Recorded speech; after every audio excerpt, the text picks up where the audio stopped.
Brother from another mother.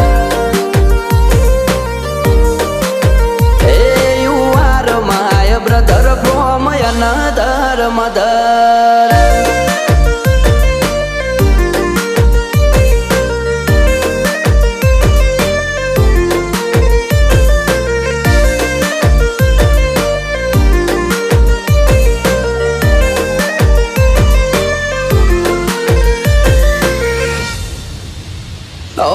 લોહીના સંબંધ નથી પણ લાગણી અતૂટ છે એકબીજા